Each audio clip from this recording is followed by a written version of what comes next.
Hi friends, welcome to RK family vlogs. இந்த video புதன்கிழமை எடுத்தது. இனி டே எப்படி போகுது அப்படின்றத இந்த விளாகில் பார்க்கலாம். வீடியோக்குள்ளே போகிறதுக்கு முன்னாடி இப்போ தான் நம்ம சேனல் ஃபஸ்ட் டைம் பார்க்குறீங்க அப்படின்னா சேனலை மறக்காமல் சப்ஸ்கிரைப் பண்ணுங்கள். அப்படியே பக்கத்தில் இருக்க பெல் பட்டன் கிளிக் பண்ணுங்கள். அப்போ நான் வீடியோ போடுறது உங்களுக்கு நோட்டிஃபிகேஷன் வரும். வீடியோவாக மிஸ் பண்ணாமல் பார்ப்பீங்க.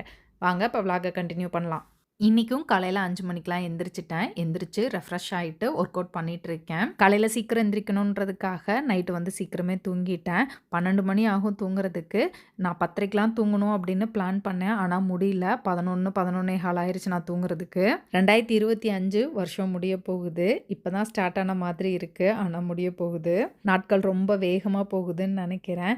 2025 ஸ்டார்டிங்கில் கண்டிப்பாக நம்மள நிறைய பேர் ஏதாவது ரெசல்யூஷன் எடுத்திருப்போம். இந்த வருஷத்தில் இதெல்லாம் பண்ணணும் அப்படின்னு பிளான் வச்சுருந்துருப்போம். ஒரு தடவை அப்படியே அது எல்லாத்தையுமே ரீகலெக்ட் பண்ணி பார்க்கலாம். நம்ம என்னெல்லாம் பண்ணி முடிச்சிருக்கோம், எதெல்லாம் இன்னும் பண்ண வேண்டியது இருக்குது, எதெல்லாம் ஸ்டார்ட் பண்ணியிருக்கோம் அப்படின்றத ஒரு லிஸ்ட்டு போடுங்க. நான் நிறைய பிளான் வச்சுருந்தேன், பட் ஆனால் எதுவுமே நடக்கலை அப்படின்னு யோசிக்கிறீங்களா? அப்படி மட்டும் யோசிக்காதீங்க. இன்னும் இந்த டிசம்பர் மந்த்து முடியறதுக்கு கொஞ்சம் நாள் இருக்குது. அதுக்குள்ளே நீங்கள் பண்ணணும்னு நினச்ச விஷயத்த ஸ்டார்ட் பண்ணிடுங்க. 2025 எனக்குமே கொஞ்சம் சேடாக தான் போச்சு. நம்ம ஒன்று நினைப்போம், ஆனால் அது ஒன்று நடக்கும். ஸோ அதுக்காக எதையுமே நான் விட போகிறது கிடையாது. இப்போ இருந்து நான் பிளான் பண்ணேன் அப்படின்னா, அதுக்காக வேலை பார்த்தேன் அப்படின்னா 2026 எனக்கான வருஷமாக இருக்கும் அப்படின்றது என்னோட தாட்டு. 2026 நமக்கான வருஷமாக இருக்கும். இன்றைக்கி காலையில் சீக்கிரமாக எழுந்திரிச்சு ரொம்ப எனர்ஜெட்டிக்காக என்னோடய ஒர்க் அவுட்டை முடிச்சுட்டு அப்படியே கிச்சனுக்குள்ளே சமையல் வேலையை பார்த்துட்ருக்கேன். சாதம் வடிச்சாச்சு. காலிஃப்ளவர் இருந்தது, அதை அப்படியே ரொம்ப திக்காக கிரேவி மாதிரி வைக்கலாம் அப்படின்னு பிளான் பண்ணி ரெடி பண்ணிகிட்ருக்கேன். கிரேவி ரெடி பண்ணுறதுக்குள்ளேயே பிள்ளைங்க எந்திரிச்சு வந்துட்டாங்க. உங்களுக்கு மால்ட்டை ஆற்றி கொடுத்துட்டு அடுத்த வேலையை பார்த்துட்ருக்கேன். வெங்காயம், தக்காளி, இஞ்சி பூண்டு பேஸ்ட் எல்லாத்தையும் நல்லா வதக்கிட்டு அதுக்கப்புறமா வேக வச்சுருக்க காலிஃப்ளவர் ஆட் பண்ணிவிட்டு தனி மிளகாத்தூள், மல்லித்தூள், கரம் மசாலா போட்டு தண்ணி ஊற்றி நல்லா வேக வச்சு இறக்கிட்டேன். இறக்கிறதுக்கு முன்னாடி கொஞ்சமாக கொத்தமல்லி தழை தூவி இறக்கணும் அப்படின்னம்னா நல்லா டேஸ்ட்டாக இருக்கும். எப்போவுமே 65 போடுறோம், இன்றைக்கி கிரேவி மாதிரி வைக்கலாம் அப்படின்னு வச்சேன். 65 பண்ணால் நான் சாப்பிட மாட்டேன் அப்படின்றதுக்காக இந்த மாதிரி ரெடி பண்ணேன். காலிஃப்ளவர்லேயே சாதம் போட்டு பரட்டி கொடுத்துடலாம் அப்படின்னு நினச்சேன். கையில் எனக்கு பிரண்டை ரைஸ் பண்ணி கொடுமா அப்படின்னு கேட்டால், சரி ஓகே பண்ணித்தரேன் அப்படின்னு சொல்லிட்டு கடுகு, கருவேப்பிலை போட்டு தாளிச்சிட்டு வெங்காயம் போட்டு அதை நல்லா வதங்கினதுக்கப்புறம் ரைஸ் ஆட் பண்ணிவிட்டு நம்மளோட பிரண்டை பொடியை ஆட் பண்ணி நல்லா கிளறி எடுத்தோம் அப்படின்னம்னா பிரண்டை ரைஸ் ரெடி. ரொம்ப சிம்பிளாக ஈஸியாக ரெடி பண்ணிடலாம். முன்னெல்லாம் அடிக்கடி பிரண்டை பொடி, கருவேப்பிலை பொடி, முருங்கலை பொடிலாம் போட்டு இந்த மாதிரி ரைஸ் கிளறி கொடுத்து விடுவேன். இந்த தடவை கையிலே கேட்டால், ஏமா எனக்கு இந்த மாதிரி பொடி வெரைட்டிஸ்லாம் வச்சு எனக்கு சாதம் கொடுக்க மாட்டேங்கிற அப்படின்னு. சரி ஓகே, நீ ஏன் கேட்குற, செஞ்சு தர மாட்டேனா, எனக்கு ரொம்ப ஈஸி அப்படின்னு சொல்லி இன்றைக்கி செஞ்சு கொடுத்தேன். இதுக்கு சைடிஷ்ஷாக நம்ம உருளைக்கிழங்கு ஃப்ரை வச்சு விட்டோம் அப்படின்னம்னா அல்டிமேட்டாக இருக்கும். குழந்தைங்க நல்லா விரும்பி சாப்பிடுவாங்க. இன்றைக்கி எங்கள் வீட்டில் உருளைக்கிழங்கு இல்லை, அதனால் ஆம்லேட் வச்சு விட்டேன். காலிஃப்ளவர் வேணாம் அப்படின்னு சொல்லிட்டாங்க பிள்ளைங்களுக்கு. காலையில் பிரேக்ஃபாஸ்ட்டுக்கு தோசை ஊற்றி காலிஃப்ளவர் வச்சு தான் சாப்பிட்ணும் அப்படின்னு சொன்னேன். காலையில் பிரேக்ஃபாஸ்ட் சாப்பிட்டுட்டு இருந்தாங்க. அவங்க சாப்பிட்டு முடிக்கிறதுக்குள்ளே லஞ்ச் பாக்ஸ் பேக் பண்ணிட்டேன். ஸ்நாக்ஸுக்கு நட்ஸ் லட்டு, டேட்ஸ் லட்டு, கூடவே கருப்பு கவுனி லட்டு ஒன்று வச்சுருக்கேன். கண்மணி சாப்பிட்டுட்டு எனக்கு நட்ஸ் லட்டு வைக்காதம்மா, கருப்பு கவுனி லட்டு 2 வை அப்படின்னு கேட்டால், 3மே நீ சாப்பிட்ணும் அப்படின்னு சொல்லி கொடுத்து விட்டேன். வேன் வரப்போகுது. பவுடர் அடிச்சு போட்டு வச்சிங்களா?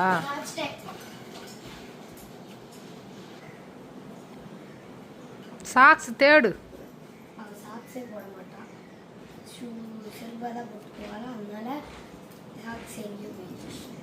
பாய். இன்னைக்கு என்னமோ மழை வர மாதிரியே இருக்கு. ஏ போப்ல, பவுடர் அடிச்சு பொட்டு வை. சாக்ஸ் எங்கே தான் போடுவியோ தெரில. பிள்ளைங்களை எப்படியோ ஸ்கூலுக்கு அனுப்பிச்சி விட்டுட்டு நானும் ரெஃப்ரெஷ் ஆகிட்டு காலையில் எங்களுக்கு பிரேக்ஃபாஸ்ட்டுக்கு ஓட்ஸ் ஸ்மூத்தி எடுத்துக்கிட்டோம். ஓட்ஸ் ஸ்மூத்தி நான் எப்படி ரெடி பண்ணேன் அப்படின்றத Day 33 வெயிட் லாஸ் வீடியோவில் அப்டேட் பண்ணியிருக்கேன். கண்டிப்பாக செக் பண்ணி பாருங்கள் வேணுன்றவங்க. பாய். நாளைக்கு லீவ்.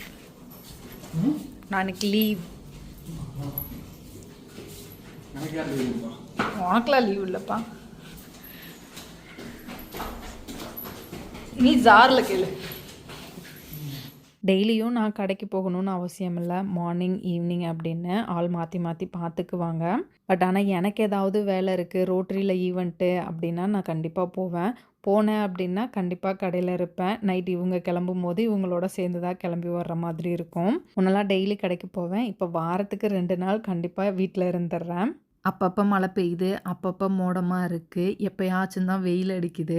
ஸோ அதனால் ப்ராடக்ட் ரெடி பண்ணுறது கொஞ்சம் டிலே ஆகுது. எப்போவுமே ஏதாவது ஒரு ப்ராடக்ட் ரெடி பண்ணி பேக்கெட் போட்டுகிட்டே இருக்க மாதிரி இருக்குது. ரொம்ப பிஸியாக ஓடிட்டுருக்கு ராஜீஸ் கிச்சன். இன்றைக்கி கடைக்கு போகாதனால ஃபுல் டே ப்ரொடக்ஷனில் என்ன பண்ணிகிட்ருக்கீங்க, எப்படி போகுது அப்படின்னு உட்காந்து பேசிகிட்டே இருந்தேன். இன்றைக்கி கார்த்திகை வேறு, அதனால் எல்லோரும் கொஞ்சம் சீக்கிரம் போகணும் அப்படின்னு சொல்லிட்டு சீக்கிரமாக கிளம்பிட்டாங்க. அவங்க கிளம்புனதுக்கப்புறம் வீட்டில் இருந்த வேலைகளை நான் கொஞ்சம் கொஞ்சமாக பார்த்துட்டு இருந்தேன். பிள்ளைங்க யூனிஃபார்ம்லாம் துவைச்சி போட்டிருந்தேன், அதை எடுத்து காய வச்சிடலாம் அப்படின்ட்டு ஈவினிங் தான் காய வச்சேன். இந்த வருஷம் எங்களுக்கு வந்து கார்த்திகை இல்லை. இப்போ ரீசெண்டாக எங்கள் சின்ன தாத்தா இறந்துட்டாரு.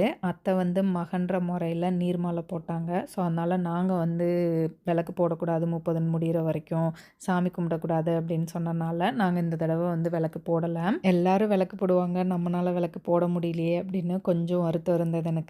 இட்ஸ் ஓகே, என்ன பண்ண முடியும், அடுத்த வருஷம் பார்த்துக்கலாம். இந்த வருஷம் தான் நம்ம ஒன்று நினச்சோம்னா அது ஒன்று நடக்குதே அப்படின்னு எனக்கு நானே சொல்லிக்கிட்டேன். இந்த வருஷம் வீட்டுக்காக அப்படின்னு ஒரு பெரிய பிளான் வச்சுருந்தேன்.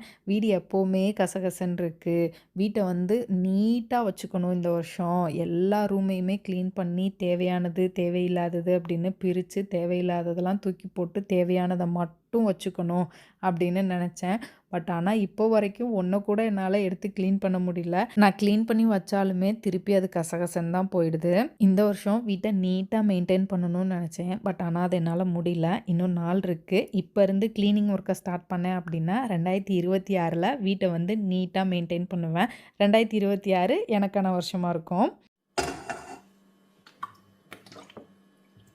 காலையிலேருந்து இன்றைக்கி ராஜேஷ் கிச்சனில் சரியான வேலை. அக்கானால் பாத்திரத்தில் க்ளீன் பண்ண முடியல. அதனால் நான் ஈவினிங்க்கு மேலே பாத்திரத்தை க்ளீன் பண்ணி வச்சுட்டு நைட் டின்னருக்கு ப்ரிப்பேர் பண்ண ஸ்டார்ட் பண்ணிட்டேன். டின்னருக்கு பீக்கங்காய் தோல் சட்னி பண்ண போகிறேன். கடாயில் எண்ணெய் ஊற்றி கொஞ்சமாக கடலைப்பருப்பு அதை நல்லா ரோஸ்ட் பண்ணிவிட்டு கட் பண்ணி வச்சுருக்க சின்ன வெங்காயம், அது கூடவே தக்காளி, பூண்டு ஆட் பண்ணிவிட்டு இதெல்லாம் நல்லா வதங்குற வரைக்கும் வதக்கி எடுத்துக்கலாம். நான் இன்றைக்கி கடலைப்பருப்பு போட்டிருக்கேன். கடலைப்பருப்புக்கு பதிலாக நம்ம வந்து உளுந்தும் போடலாம். உளுந்து போட்டால் நல்லா டேஸ்ட்டாக இருக்கும். உளுந்து இல்லைன்றனால கடலைப்பருப்பு போட்டிருக்கேன். வெங்காயம் தக்காளி வதங்கும் போதே நமக்கு காரத்துக்கு தேவையான வரமிளகாவும் ஆட் பண்ணிக்கலாம். ஓரளவுக்கு வெங்காயம் தக்காளி வதங்கினதுக்கப்புறம் நம்ம கட் பண்ணி வச்சுருக்க பீக்கங்காய் தோலை ஆட் பண்ணிவிட்டு பீக்கங்காய் தோல் அதோட பச்சை வாசம்லாம் போய் நல்லா சாஃப்டாக வேகிற வரைக்கும் நம்ம நல்லா வதக்கி எடுத்துக்கலாம். பீக்கங்காய் சீவும் போது அந்த நாரெல்லாம் சீவி எடுத்துட்டு தோலை மட்டும் கட் பண்ணி வச்சுருக்கேன். அந்த தோல் மட்டும் போட்டு இந்த சட்னி ரெடி பண்ணுறேன். இன்றைக்கி சட்னிக்கு தக்காளி போட்டிருக்கேன். தக்காளிக்கு பதிலாக நம்ம புளி கூட போட்டு பண்ணலாம், அதுவும் நல்லாயிருக்கும். சட்னிக்கு தேவையான அளவு உப்பை இப்போவே வதங்கும் போதே நான் ஆட் பண்ணிக்கிறேன். இந்த மாதிரி நல்லா வதங்கி வந்ததுக்கப்புறம் அடுப்பு ஆஃப் பண்ணிட்டு இதை ஆறட்டும். ஆறுனதுக்கப்புறமா நம்ம அரைச்சி எடுத்துக்கலாம். சட்னிக்கு ஆறிடுச்சு. அரைக்கலான்னு பார்த்தா கரண்ட்டு போயிடுச்சு. சரி, வெளியே எல்லோரும் தீபம் போட்டிருப்பாங்க, போய் பார்க்கலாம் அப்படின்னு வந்தேன். மழை வேறு தூறிட்டு இருந்தது. அதனால் நிறைய வீட்டில் வந்து போட்ட விளக்கு வந்து அணைஞ்சிருச்சு. மழை இல்லாமல் இருந்தால் நிறைய வீட்டில் சூப்பராக இருந்திருக்கும். மாடியில் நின்று வேடிக்கை பார்த்துட்டு இருந்தேன். கரண்ட் வந்துருச்சு. அப்படியே எல்லாத்தையும் சுற்றி பார்த்துட்டு அப்புறமா கீழே வந்தேன். கார்த்திகை இல்லாதப்போவே கையிலும் கண்மணியும் விளக்கு நிறைய போட்டாளுங்க. கார்த்திகை எப்போ கேட்பாளுகளே நினச்சிட்டே இருந்தேன். வீட்டுக்கு வந்தோடனே கேட்டாங்க. சரி, கரண்ட் வந்துருச்சு, நம்ம போய் சட்னி அரைச்சிடலாம் அப்படின்ட்டு வந்து சட்னி அரைச்சிட்டேன். மறந்துட்டேன்.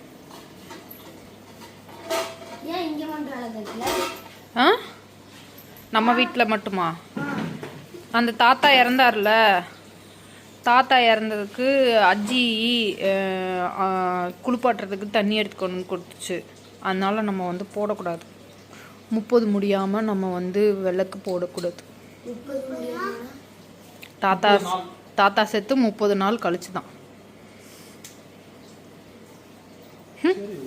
இந்த வருஷம் நமக்கு கார்த்திகை இல்லை. ஆசாசியாக எல்லாருக்கும் அந்த விளக்கு கொடுத்தேன். ஆனால் நம்ம வீட்டில் அந்த விளக்கு வைக்க முடியல. ஆனால் நமக்கு பதில் 200 வீட்டில் அந்த விளக்கு எரியும்ல இன்னைக்கு. இது ஒரு கிரிஞ்சா பேசாதமான்ற மாதிரி பேசுது. தோசை எடுத்து சாப்பிடு. அந்த பாக்கெட் ஓட்டையாக இருக்குது. நீ பாட்டுக்கு இது பண்ணாத, வச்சிரு. டிவியை பார்க்காம சாப்பிடுங்கம்மா. கமல், நீ ஃபோன் பார்க்காம சாப்பிடுப்பா. பிள்ளைங்க வரதுக்கு முன்னாடியே சட்னி அரைச்சி வச்சுட்டேன். வந்ததும் தோசை ஊற்றி கொடுத்தேன். சாப்பிட்டுட்டு இருக்காங்க. அவ்வளோதான், இந்த விளாக் இதோட முடிஞ்சது. இந்த வீடியோ உங்களுக்கு பிடிச்சிருக்கும்னு நம்புகிறேன். பிடிச்சிருந்தா லைக் பண்ணுங்கள். மறக்காமல் சேனலை சப்ஸ்கிரைப் பண்ணுங்கள். அடுத்த வீடியோவில் பார்க்கலாம். அது வரைக்கும் பாய்.